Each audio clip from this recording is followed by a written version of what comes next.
Welcome students. देखिए बेटा, अब हमारे पास टॉपिक है सॉलिड स्टेट, आपका चैप्टर चल रहा है। तो सॉलिड स्टेट में अब हमारे पास टॉपिक है geometry of unit cell. Unit cell की ज्योमेट्री के बारे में बात करनी है। ज्योमेट्री ऑफ यूनिट सेल कैसे होगा, तो देखिए जरा, ज्योमेट्री ऑफ यूनिट सेल के लिए हमने एक यूनिट सेल को बना रहे हैं। पहले एक यूनिट सेल को मैंने यहाँ पर बना लिया। ये यूनिट सेल है, एक यूनिट सेल इतनी होती है, ये एक यूनिट सेल मैंने यहाँ पर बना। इसकी ज्योमेट्री की बात करेंगे तो बेटा, geometry of unit cell depends upon the axial distance and angle between them. तो एक ये यूनिट सेल है। देखिए, इस यूनिट सेल को हमने यहाँ पर, ये इसकी एक्स एक्सिस हो गई, ये वाई एक्सिस हो गई, ये जेड हो गई, ठीक है। एक्सियल डिस्टेंस ए, ये एक्सियल डिस्टेंस बी, और ये एक्सियल डिस्टेंस सी, और ये एंगल हो गया अल्फा, ये हो गया बीटा, और ये हो गया गामा।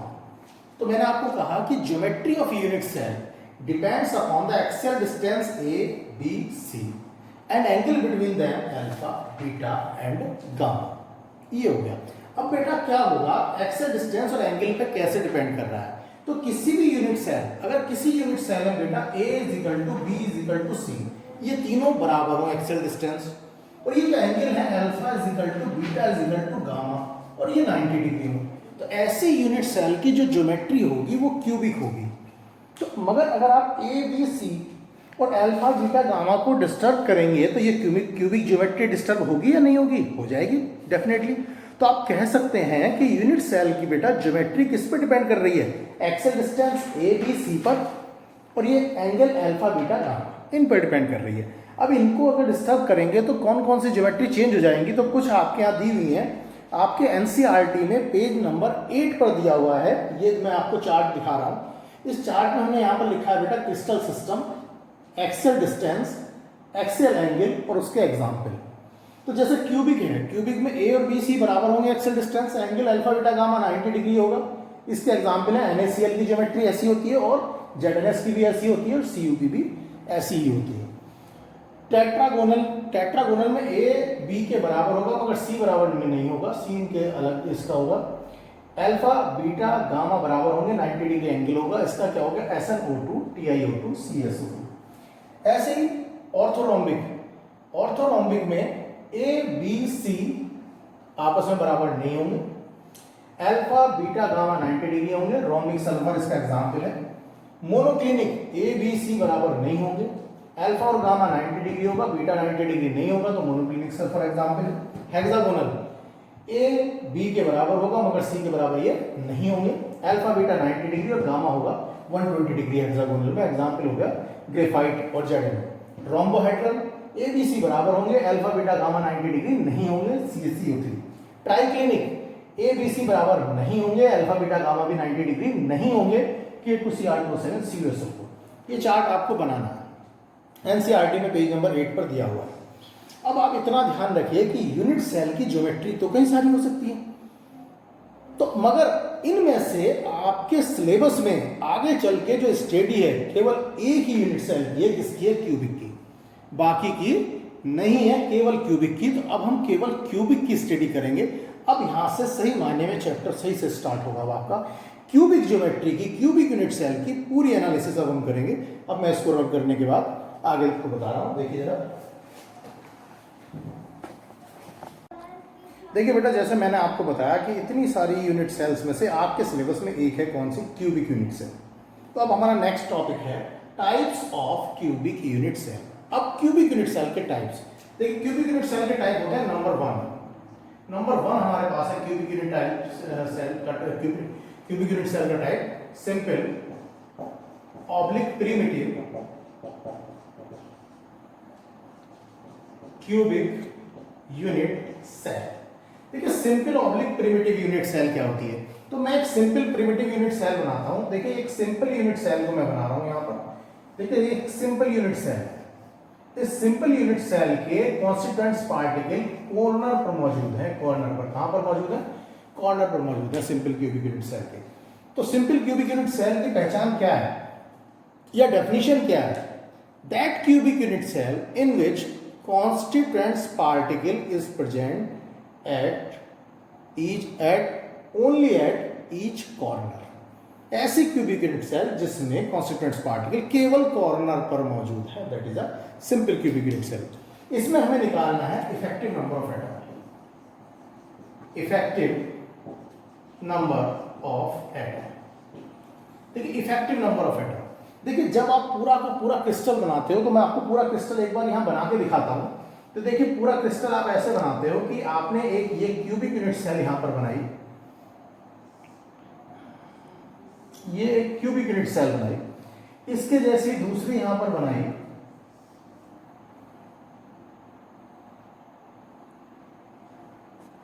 दो बन गई। आपने फिर एक ऊपर इसको बढ़ाया, दो ऊपर बना दी ऐसी ऐसी। तो बेटा ये क्यूबिक यूनिट सेल एक 3 डायमेंशनल स्ट्रक्चर है, आप 2 डायमेंशनल बोर्ड पे आप समझ रहे हो इसको। तो देखिए क्या हुआ, 1 2 3 4 और 4 इनके नीचे हैं। 4 क्या है बेटा, इनके नीचे हैं। और कॉर्नर पर कॉन्स्टिट्यूएंट्स पार्टिकल मौजूद है। कॉन्स्टिट्यूएंट्स पार्टिकल कहां पर मौजूद है, कॉर्नर पर मौजूद है। ये कॉर्नर पर हमारे यहाँ मौजूद है, ठीक है।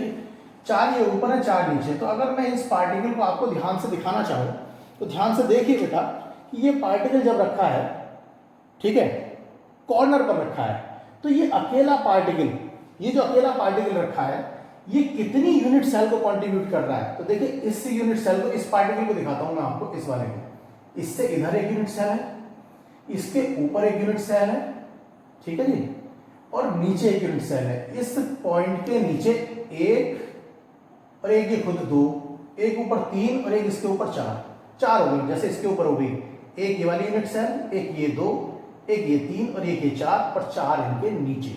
तो ये जो एक एटम है, एक एटम अकेला 4 यूनिट सेल को कंट्रीब्यूट कर रहा है। तो एक एटम का एक यूनिट सेल के हिस्से में कितना पोर्शन आ रहा है, 1/8। कितना आ रहा है, 1/8। तो इस यूनिट सेल में टोटल एटम कितने हैं, 8। और एक एटम का इस अकेली यूनिट सेल के हिस्से में कितना आ रहा है, 1/8। तो टोटल एटम इस यूनिट सेल को बनाने में कितना खर्च हुआ, 1। अब आप कहोगे सर ये 8 क्या दिखाई दे रहा है फिर हमें, ये 8 है lattice point, lattice point, lattice point 8। मैं आपको एक अच्छा एक एग्जांपल बना के दिखाता हूं, इसका एक एग्जांपल आप जरा ध्यान से देखिएगा। मैं आपको यहाँ पर जो है एक डेमोन्स्ट्रेशन कर रहा हूँ आपके सामने, उस डेमोन्स्ट्रेशन को आप देखिएगा, आपको समझ में आ जाएगा। जरा देखो बेटा, ये जो मेरे हाथ में है, इसको आप थोड़ी देर के लिए क्यूब मान लो एक। हालांकि क्यूबॉइड है, क्योंकि क्यूब तो तब होता है जब बेटा ए बी सी दोनों सब बराबर हो।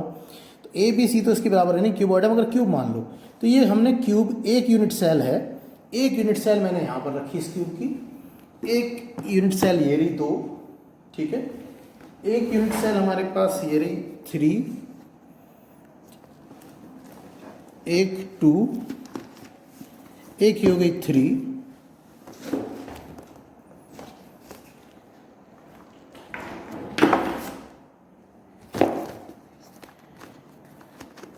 ये हो गई 4। अब देखिए 4 हो गई है यहाँ पर, क्योंकि ये 3 डायमेंशनल स्ट्रक्चर है, इसके ऊपर 4 यूनिट सेल और हैं, ये रही।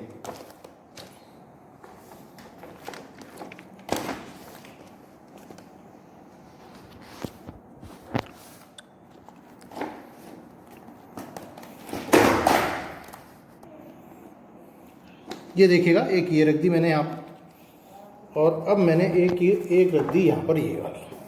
तो देखिए ये हमने 8 रख दी, 2 एक के नीचे एक ये है, 2 2 4 2 6 2 8। और ये अगर आप इनको ध्यान से देखोगे तो ये इसके क्या है, कॉर्नर है। ये रहा कॉर्नर, ये रहा कॉर्नर, ये रहा कॉर्नर, ये रहा कॉर्नर। अब मैं आपको दिखाता हूँ एक एक्सपेरिमेंट यहाँ पर ड्रॉ करके कि यहाँ पर क्या हो रहा है। एक हाथ यहाँ रखो, एक पकड़ लो इसको। तो देखो बेटा, हर कॉर्नर पर एक एटम है, ये मैंने एटम रख दिया, ये आपको मैंने यहाँ पर एटम ड्रॉ कर दिया, ये एक एटम मैंने यहाँ पर रखा है। तो ये एटम का अगर आप बात देखो, तो इस एटम का इस वाली यूनिट सेल के हिस्से में इतना पोर्शन आ रहा है, इसके हिस्से में इतना पोर्शन आ रहा है, इसके हिस्से में इतना और इसके हिस्से में इतना। और ये इतना पोर्शन एक ये और एक नीचे वाला, एक इसके नीचे भी तो रखा है, तो 2 में बटा हुआ है। ये इसके नीचे भी एक है, तो ये 2 में बटा हुआ है।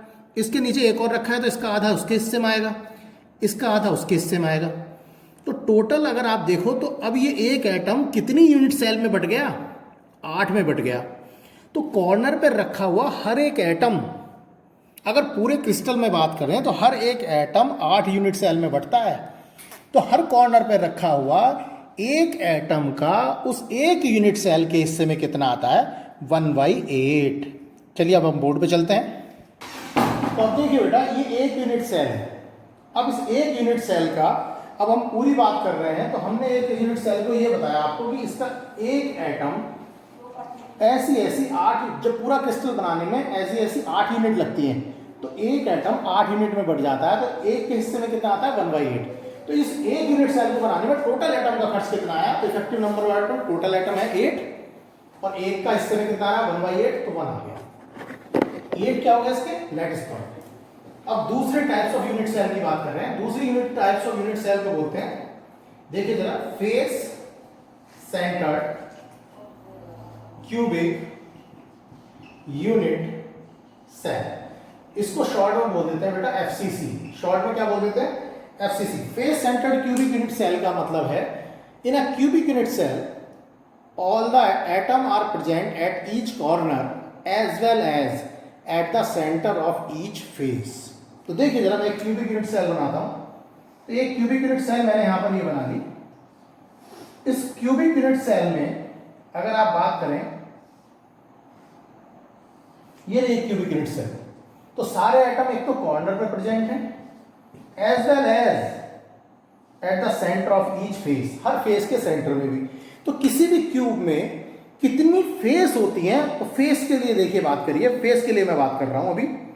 तो देखिए, आप जिस रूम में भी अपने बैठे हैं, उस रूम में देखिए, जैसे मैं आपको दिखाना चाह रहा हूं, मेरी तरह सोचिए।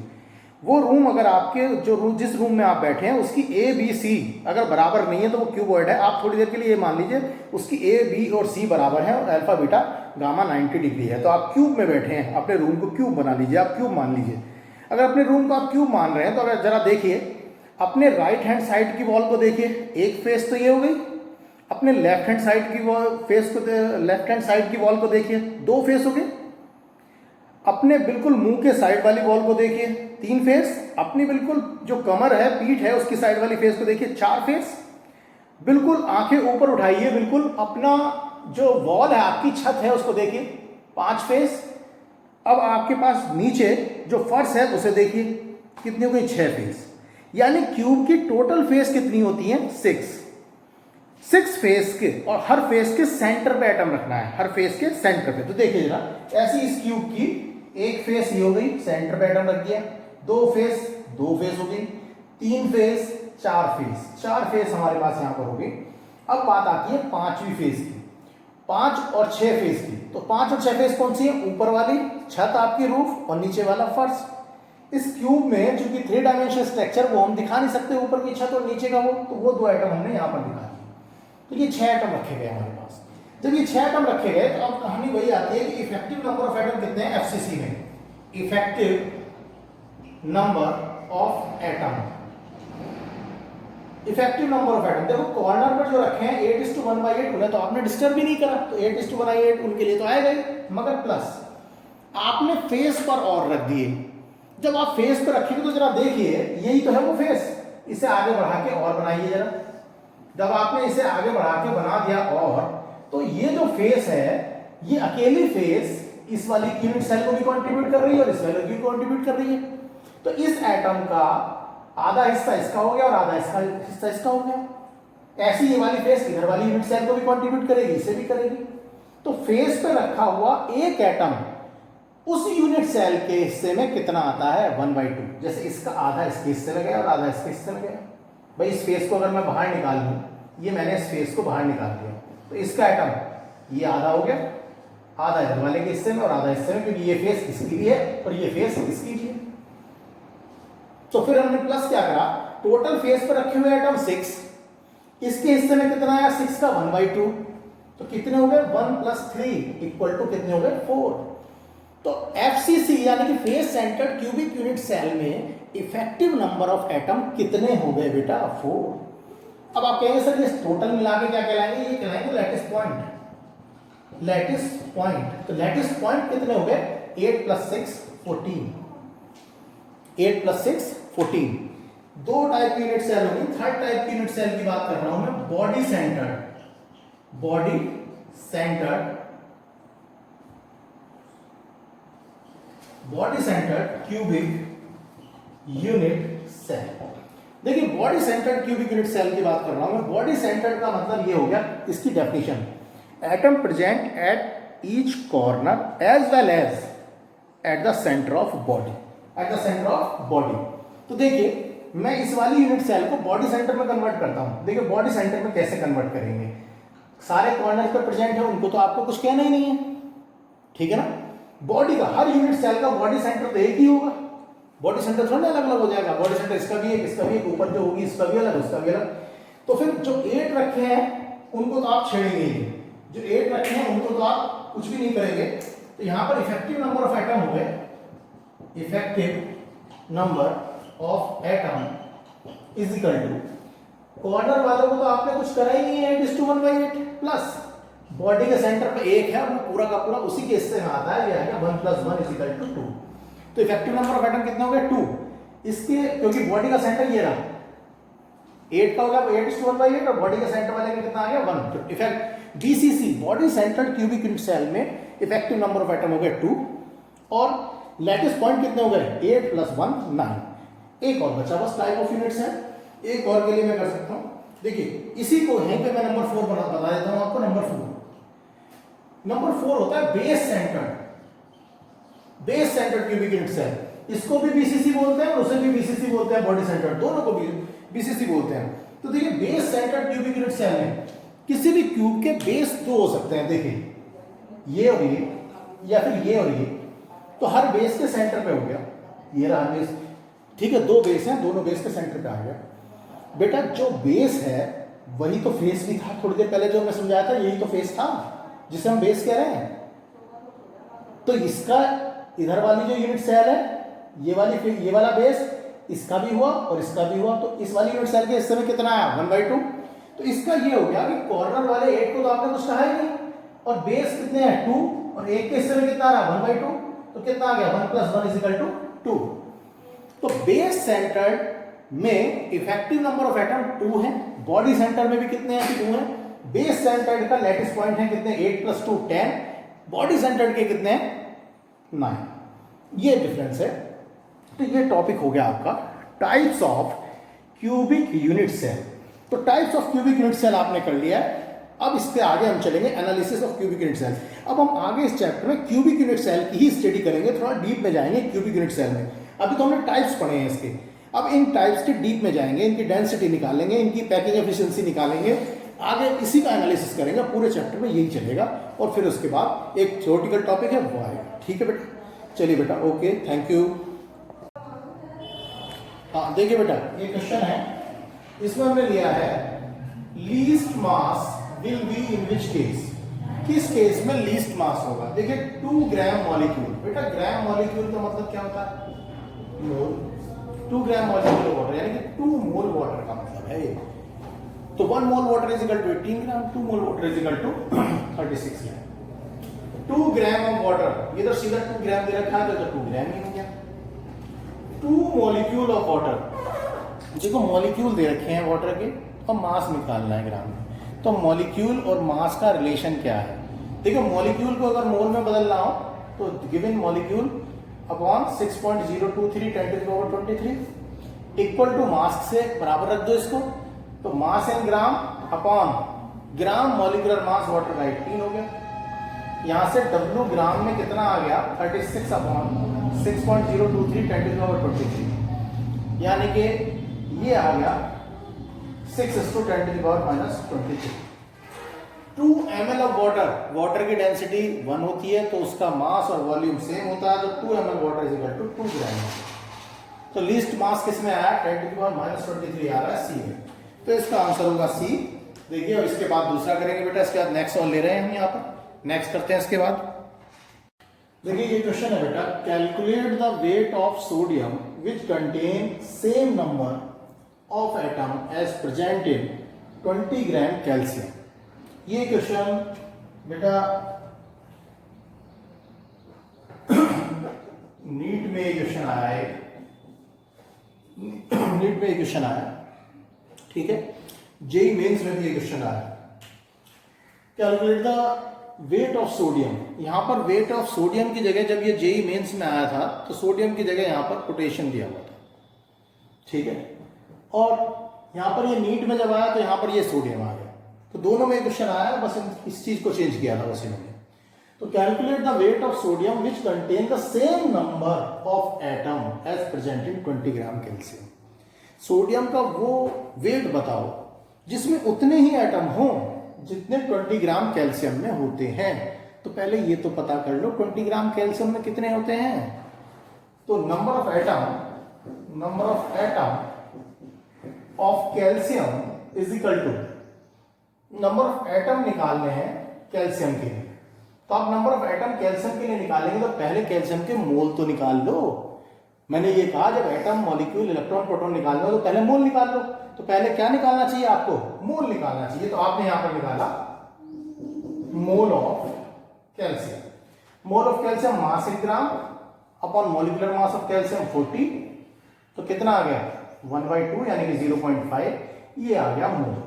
और जब ये मोल हो गए तो एटम कितने हो गए यहां पर कैल्शियम के 0.5:6.023 10 to the power 23, ठीक है जी। 6.023 मैंने 6.023 की जगह 6 लिख दिया, 0.23 छोड़ दिया, कैलकुलेशन अप्रॉक्स हो जाएगा। तो इतने एटम आ गए कैल्शियम के। अब वो कह रहा कि calculate the weight of sodium, sodium का वो वेट निकालो जिसमें इतने एटम। तो सोडियम का कितना मॉलिक्यूलर मास होता है 23 ग्राम। तो 23 gram Na is equal to 1 मोल, यानी कि 1 मोल का मतलब एटम कितने हो गए 6.023 10 to the power 23, इतने एटम हो गए। 23 gram Na is equal to इतने एटम हो गए। तो अब हमारे पास क्या निकालना है, calculate the weight of sodium which contain the same number of atom. तो यहां पर हमने एटम निकाल लिए।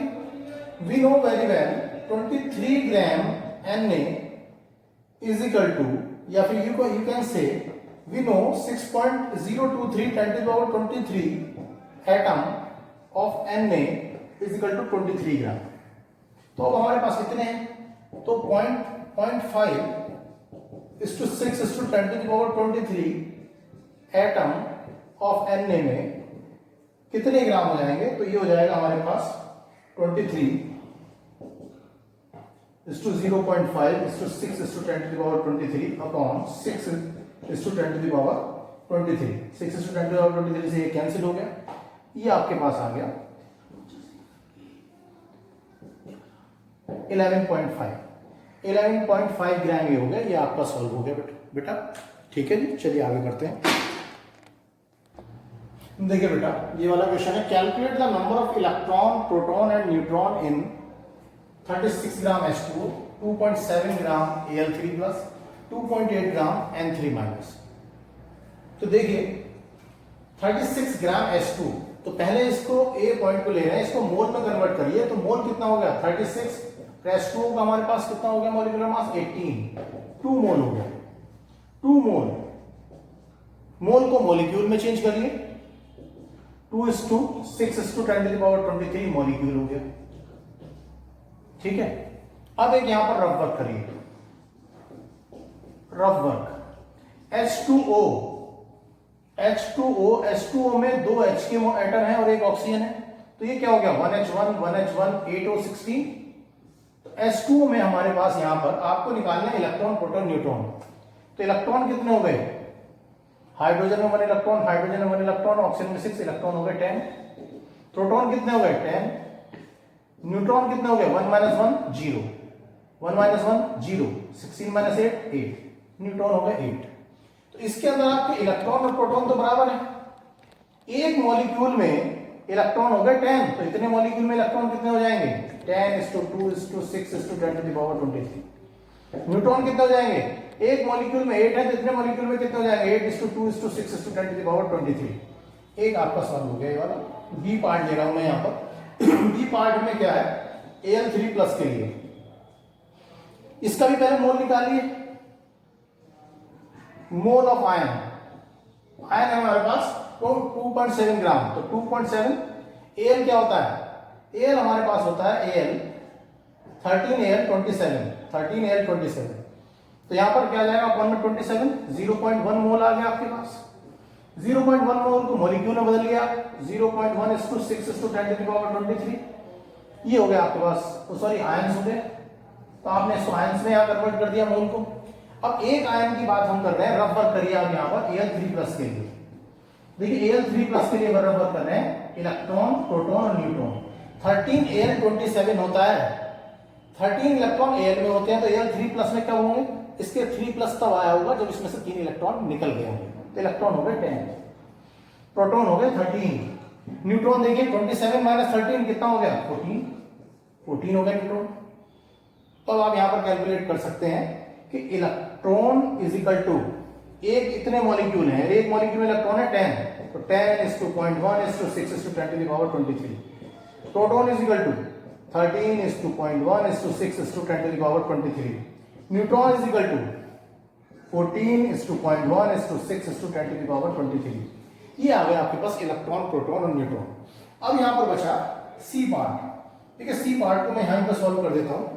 2.8 ग्राम ऑफ N3-, तो इसके मोल निकालिए आयंस के, मोल 2.8/14.2 मोल आ गया।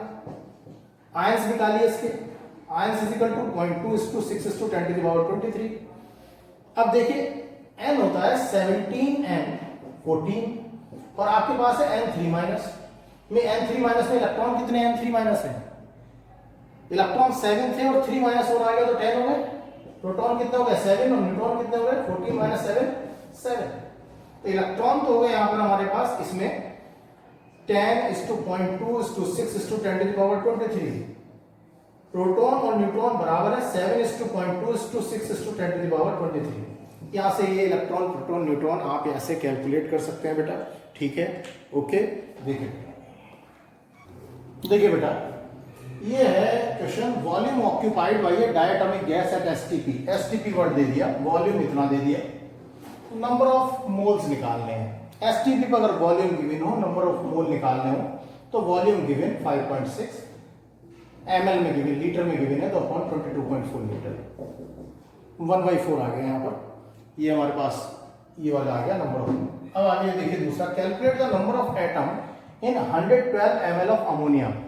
112 ml अमोनिया है, उसमें नंबर ऑफ एटम निकालने हैं बेटा। तो पहले मोल निकालिए, mole is equal to, volume given है 112, एट एसटीपी कर दीजिएगा, एट एसटीपी अपॉन ml में गिवन है 22,400, इतना मोल आ गया। जब ये आप मोल निकाल लेंगे तो मोल को आप क्या करेंगे, यहां पर ये आपका पास आ जाएगा equal to, mole equal to, जब आप इसे कट करेंगे तो ये आ जाएगा 1/200 मोल, 1/200 मोल आ जाएगा। अब जब ये मोल आ जाएगा तो मोल को आप कन्वर्ट करिए मॉलिक्यूल में। जब आप मोल को मॉलिक्यूल में कन्वर्ट करेंगे तो कैसे मॉलिक्यूल में कन्वर्ट करेंगे, 1/200, और मॉलिक्यूल के लिए आप क्या करेंगे 6:10⁻23। अब ये मॉलिक्यूल बन गया आपका मॉलिक्यूल। और आप जानते हैं NH3 में एक मॉलिक्यूल में 4 एटम होते हैं, 3 हाइड्रोजन के, 1 N का। तो इतने मॉलिक्यूल में एटम कितने होंगे, 4 से मल्टीप्लाई करिए, 4:1/200 6:10⁻23 एटम। ये आप कैलकुलेट कर लीजिए, ये आगे आप कैलकुलेट कर लीजिएगा। अब देखिए ये जो क्वेश्चन है ये जेईई मेंस में आया है, आईआईटी मेंस में आया है ये वाला क्वेश्चन। आईआईटी मेंस में ये वाला क्वेश्चन आया, तो आईआईटी मेंस में क्वेश्चन जो आ जाता है वो नीट में फिर आने के लायक हो जाता है। तो नीट में इस तरह का क्वेश्चन आ सकता है। तो ये आपको मैं करवा रहा हूं, 1 gram of a triatomic gas, try atomic gas का 1 ग्राम एट 1 एटमॉस्फेयर। देखिए जरा इसको ध्यान से देखिए, उसने दिया है यहां पर 1 gram of a triatomic gas at 1 atm and 273 kelvin temperature. 1 atm 273 का मतलब क्या हो गया, एसटी।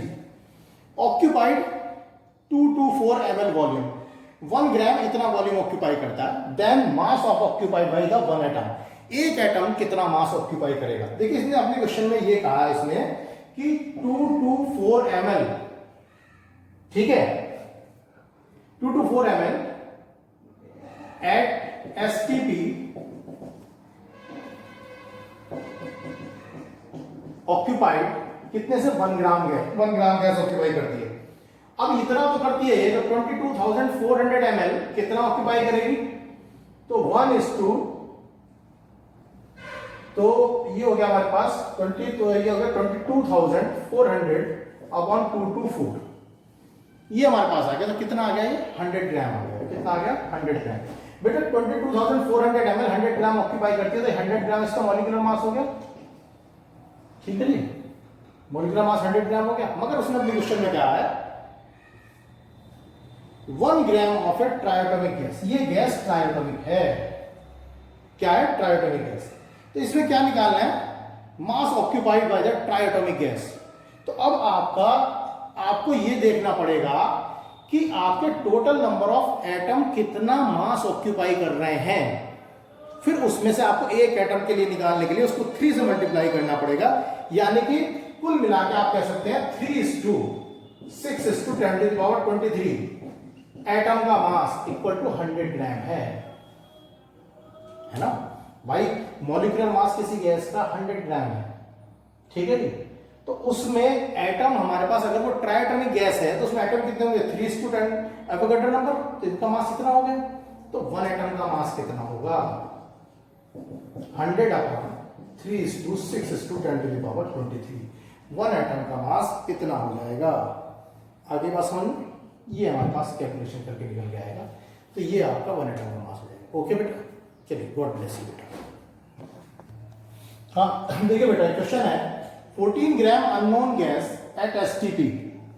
एक अननोन गैस है, उसका 14 ग्राम का एसटीपी पर मास है 11.2 लीटर। देन अननोन गैस लिख दी। तो अननोन गैस कौन सी होगी, ऑप्शन दिया हुआ है, नीट में आया हुआ क्वेश्चन है। तो इसका क्वेश्चन क्या होगा कि 11.2 litre at STP is equal to 14 gram. तो फिर 22.4 लीटर कितना हो जाएगा, तो 22.4:14 अपॉन 11.2, ये 2 आ गया। कितना आ गया 28 ग्राम। 28 ग्राम देख लीजिए किसका मॉलिक्यूलर मास है इसमें से, N2 है इसका आंसर। N2 का मास है 28 ग्राम। ठीक है, चलिए हाँ ना।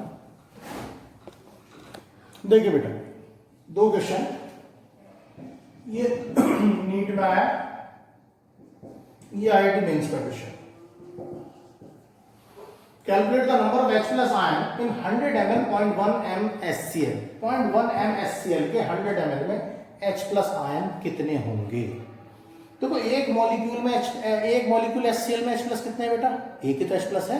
तो अगर आपको मॉलिक्यूल पता लग जाए कि भाई 10 HCl है तो उसमें H प्लस कितने होंगे, 10 होंगे। तो मॉलिक्यूल निकालने का प्रयास करो ना। तो मॉलिक्यूल निकालने के लिए आपको यहाँ पर देखिए 100 ml और n दे रखा है। कैपिटल M का मतलब है molarity. Molarity is equal to क्या होता है, number of mole volume in litre. अब नंबर ऑफ मोल कैसे निकालोगे आप, n is equal to molarity is to volume in litre.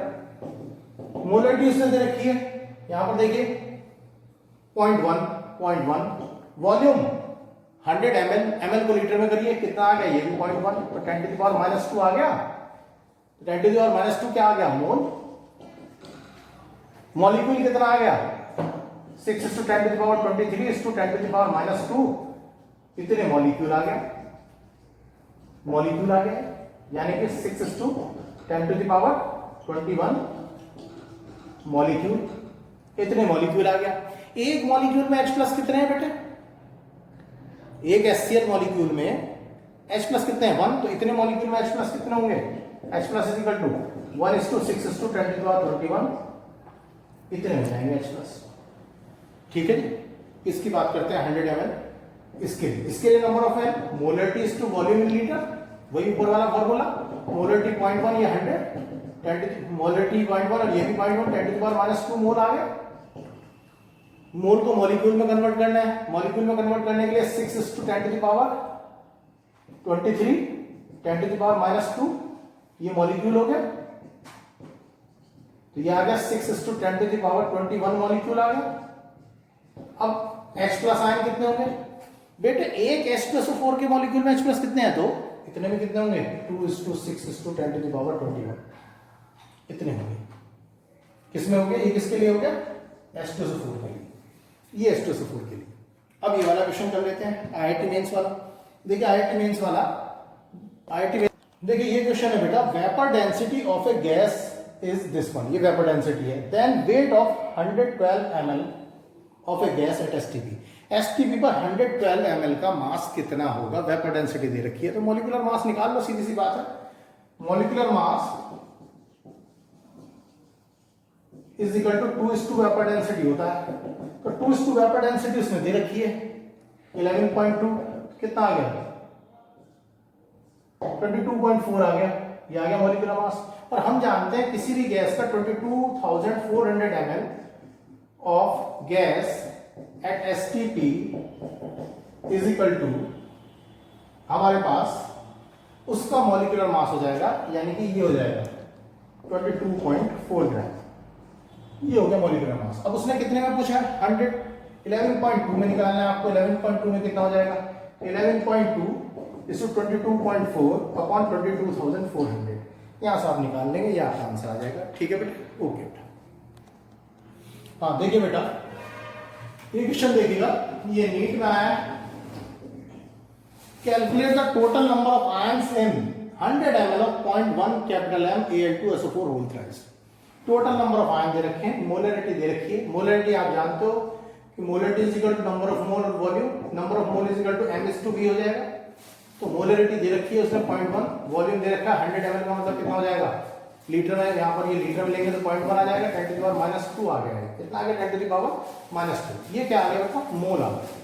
मोल को मॉलिक्यूल में अगर कन्वर्ट करना है तो एवोगैड्रो नंबर ले लो 6 to 10 to the power 23 to 10 to the power -2, ये मॉलिक्यूल हो गया।